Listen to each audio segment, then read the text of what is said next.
Aussie. G'day viewers, back again. Hello viewers. And a bit of a chat. Rather, a lot of the videos for Vagina have been very news-centric. This one I'm going to have a bit of a chat. Over that name. I know. I'm such a child. I've got to think. I asked. Every time, right? I was originally going to do this in June, and right around the end of May, I was asking people for a word that started with A that I could use in the acronym, but for a couple of reasons, I ended up not having it together to do it for June. But of course, July starts with a J, so I still get to do Vagina. So, speaking of things sexual, you know what's popular on YouTube, AIDzee? What's popular on YouTube, my man? Coming out videos. Oh, I see. And well, I think your bravery is something that we should... I know, right? Because yours was really unsubtle when you just were doing happy dances in videos. I got a boyfriend. Yeah, that wasn't real subtle. But we did get the fun comment. I admit that wasn't real subtle. I admit that, as coming out videos go, that wasn't well prepped. Yeah. Spontaneous, though. Spontaneous.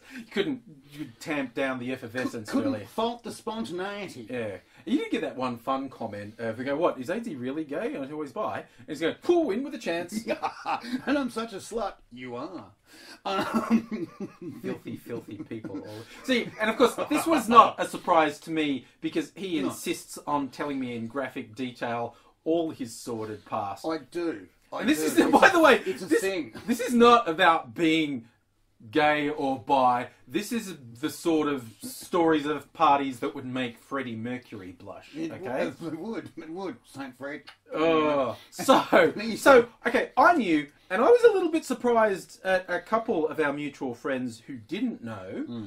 But particularly, you had to come out to your parents. I had to come out to my parents at age 45. Yeah, I know. I thought this was worth sharing because there are a lot of coming out videos on YouTube that are very good. They really good for people to have the role models, someone to look up to. Like, okay, I'm not alone. I'm not a crazy freak. All true, by the way. Yeah, and so those videos are awesome and positive. Not always surprising, I have to admit. Got to say, sometimes you go, wow, okay. Yeah, it's like, yes, you are. That's pretty cool. We and yeah. Did you know that? Did you know we all knew? Because we knew. But yeah, so I knew, but I was surprised. Yeah, so tell us, and because you will not be unique in this. No. Because some people particularly don't tell parents. So what was it like having the talk with parents when you're in your 40s? It was a fraught thing. It was a fraught thing because as far as I was concerned, I'd got to 45 without having the chat with my folks. I thought I might just slide home to home. You know, I just might slide home to base, get it done. You know, just quietly leave it under the radar and let it go. But my current relationship, my new boyfriend, that was clearly becoming something. This wasn't, I mean, normally, well, okay. You would have been okay if it was just a bit of the old "Way!" And, you know, like, let it go, right? And many, many times. And in fact, I've gone with people for an extended period of time, but, you know, we've kept it on the DL. But this was clearly going to go into the next bit of the relationship. This was going to be really real. Which has its own terrors. Yeah, of course. And of course, because you were married to a lady person for quite some time. I was married to a lady person for a while. 8 years. Yeah. And then, but we were together 20. Yeah, yeah. Right? So that, you know, your parents, I think through your teenage years were going, la la la la la la la la la la la. Yeah, because I was often out. And then often home, and hello, this is Terry. Hello, this is Janet. This is Michael. This is Catherine. Yeah. You know. So they got to settle into. Oh, there you go. AIDzee's with a lady person now. That's fine. That's all good. Don't worry about it. We'll be getting grandchildren on the way. Don't look up Fawny's gangrene. It's a thing. So you told your mum first? So I want a little bit more context. I was getting a bit worried because I'm not exactly the healthiest human on earth. Okay, and I was worried about two scenarios, and they were a well-meaning friend would say, "Isn't it great? AIDzee's got a new boyfriend," and watching my folks go, "That is great. Tell me more." You know, with the pursed lips of disapproval on. And then my other concern was I would go into one of my wacky comas that I do every 6 or so months. Yeah, 2, maybe 3 times a year. You know, it's a thing. Hospital stays. You know, whatever. We never really know if I'm turning up for work. Really, and sometimes I kind of do, and then got to go. Brief side note: if I don't get a text message from him for 2 or 3 days, I send one going, "Are you dead?" Because that's a real concern. That's a real thing, and you know that's really real. So I was worried about being like in a coma in hospital, having my mum and my boyfriend at the foot of my bed going, "Who the fuck are you?" You know, and not the way you want an introduction to happen. Why are the nurses deferring you to your decisions? I think you'll find that's mine on both of their accounts. So I thought, oh, okay, I've got to bite the bullet on this one. I've got to make this happen. So I've grabbed my mum on the Skype because I wanted to do it face to face, but I had a bit of a health scare, and I thought this could happen sooner rather than later. Had a blood test that came back quite badly, actually. And I thought, all right, okay, get it done. So I would prefer to have talked to both my mum and my dad on the Skype at the same time. Unfortunately, my dad had to be away, and it had to happen sooner rather than later. So I've told Mum, and she was very, very good about it all. I was quite nervous about this, of course, but she was very, very good about that. It wasn't perhaps the most amazing thing that she's ever heard I've done, but I've done some pretty shit things in my time. It's not probably the worst thing she's heard that I've done. But she's probably a bit surprised. She's probably a bit surprised. Yeah. But she's very good about it and said, "Well, I'm happy for you, you know, as long as that's good. When do we get to meet him?" And I'm going, "Well, you are coming to Melbourne soon. You'll meet him then. That'd be great." Then 2 days later, I failed to go in hospital completely. My old man turns up, and I tell him. I happen to know that she's already told him. Right?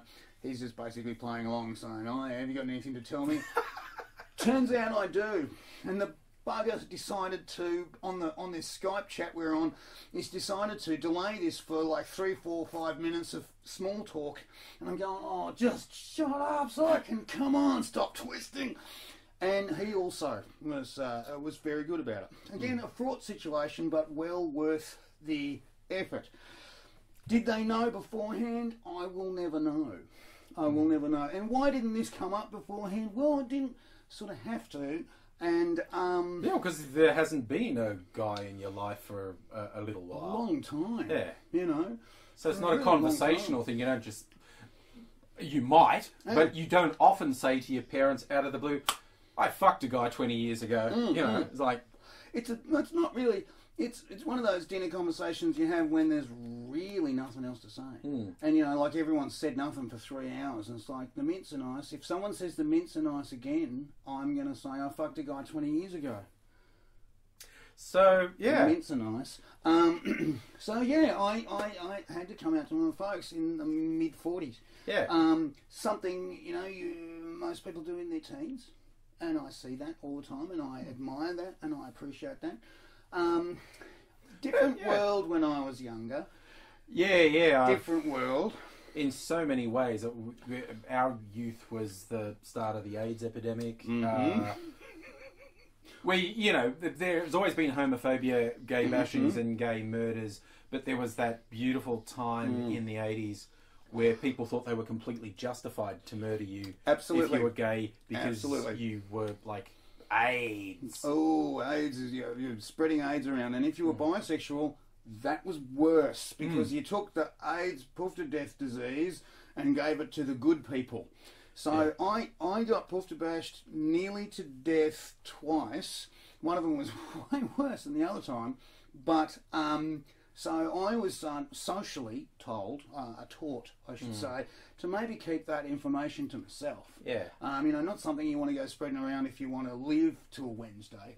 And it was something that was encouraged in our society, our law enforcement and schooling system, to not ask and not tell. And if you get killed, then basically it was your fault because they used to have a thing called the gay panic defence. Check that out when you get a chance. It was Oh yeah, guys actually got off murder because they said, the poofter came on to me, and in my panic, I fucking killed him. The four of us killed him.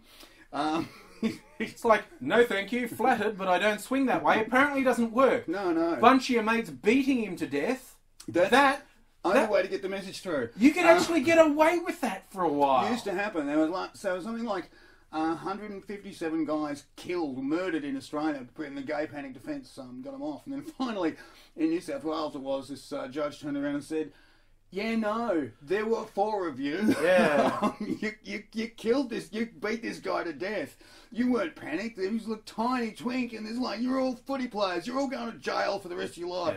Yeah. And I will admit, it is still successfully used as a mitigating defence in assault cases. Yes, that's you true. won't get away with it in a murder anymore. No.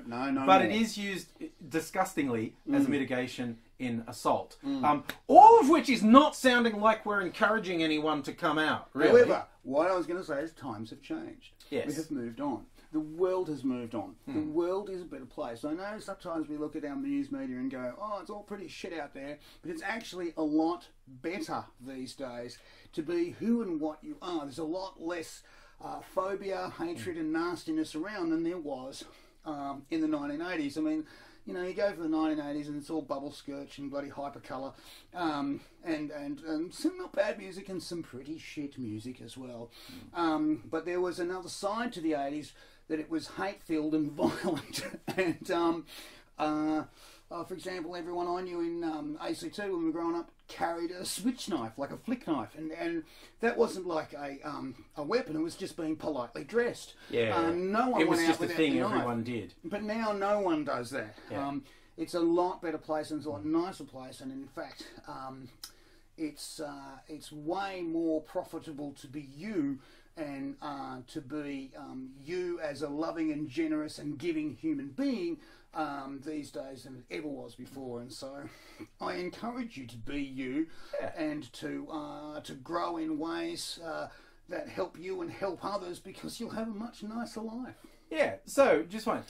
If you find yourself in a later stage of life coming to terms with I need to be myself and let people know who I am, you're still not alone. The focus might be on younger people who come to terms with it and talk to people at an earlier age, but hey, you might have to do it in your 40s or even later as well. So stand proud no matter what, and find someone to support you. And as the old saying, or the relatively recent saying goes, it does get better. Absolutely. Okay, we'll see you again soon. Bye.